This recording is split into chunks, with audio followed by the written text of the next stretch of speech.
सीधा आपको लिए चलते हैं। इस वक्त हम वीरेश पांडे के पास और उनसे अपडेट ले लेते हैं। वीरेश, क्या तस्वीरें आप फिलहाल वहां पर देख पा रहे हैं, और अगर बात की जाए वोट फीसद की, क्या लग रहा है कि आने वाले कुछ घंटों में ये बढ़ता हुआ नजर आएगा?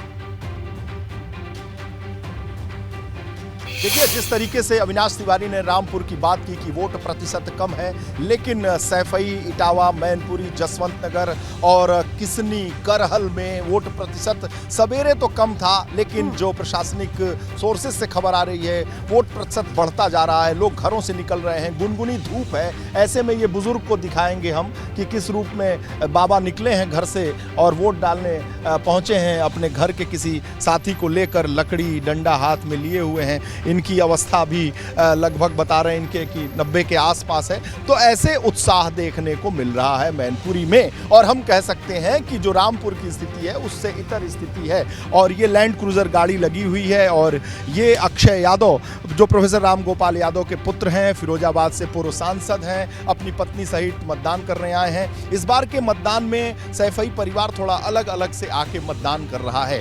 पहली बार ऐसा देखने को मिल रहा है। मुलायम सिंह यादव जब तक यहाँ थे तो सबसे खास बात थी कि मुलायम सिंह यादव के साथ ही अखिलेश यादव, डिंपल और पूरा परिवार, यहाँ तक कि प्रतीक और जो साधना गुप्ता जी थी वो भी आती थी, यहाँ मतदान करती थी। और कुल मिलाकर हम कह सकते हैं कि आज मुलायम सिंह के निधन के बाद से ये पहला चुनाव सैफई में हो रहा है जिसका सामना समाजवादी पार्टी को करना पड़ रहा है। और पहली बार ऐसा हो रहा है कि मैनपुरी में समाजवादी पार्टी को इतनी बड़ी चुनौती का सामना करना। आपको वापस से आपके पास लौटेंगे और अपडेट्स और तस्वीरें आपसे लेंगे। और देखिए, सपा के राष्ट्रीय अध्यक्ष अखिलेश यादव से भी हमारे ब्यूरो चीफ वीरेश पांडे ने एक्सक्लूसिव बातचीत की है। अखिलेश यादव ने कहा है कि मैनपुरी में एक एक वोट नेताजी को श्रद्धांजलि, और साथ ही भाजपा पर निशाना साधते हुए कहा कि भाजपा की सरकार में निष्पक्ष चुनाव की उम्मीद करना बेईमानी। अखिलेश यादव जी हमारे साथ हैं। अखिलेश जी, इस बार कोई चुनौती आपको सामने दिख रही है? देखिए, सवाल ये नहीं है, चुनौती तब होगी जब सरकार के पास हर समस्या का सवाल जवाब हो।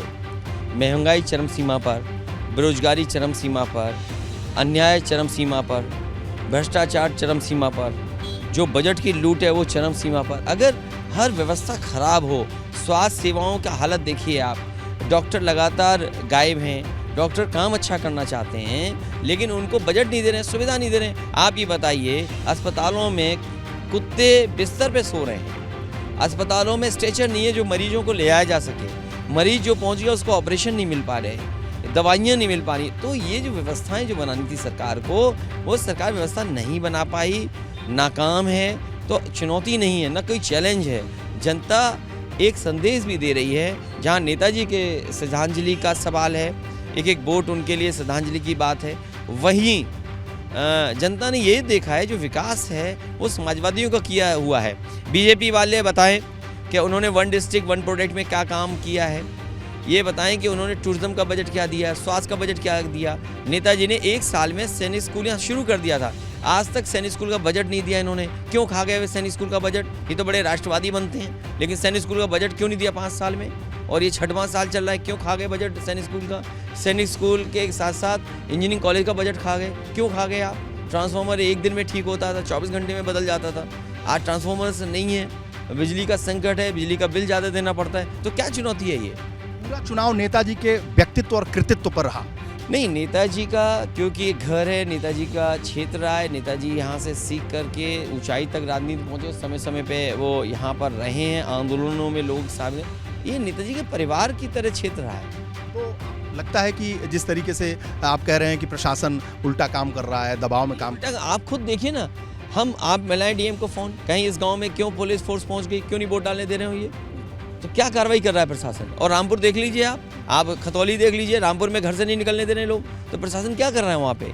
भाई वहाँ पर लोगों ने, प्रत्याशी ये कह रहा है कि फौज लगा दो, फौज से वोट करवा दो, उन्हें विश्वास नहीं है एडमिनिस्ट्रेशन पर। आप पूर्व मुख्यमंत्री हैं, चुनाव निष्पक्ष हो रहा है? ये बीजेपी की सरकार में निष्पक्ष चुनाव की उम्मीद करना बेईमानी है। तो आप लोग क्या अगला कदम? निष्पक्ष चुनाव नहीं हो सकता बीजेपी की सरकार में।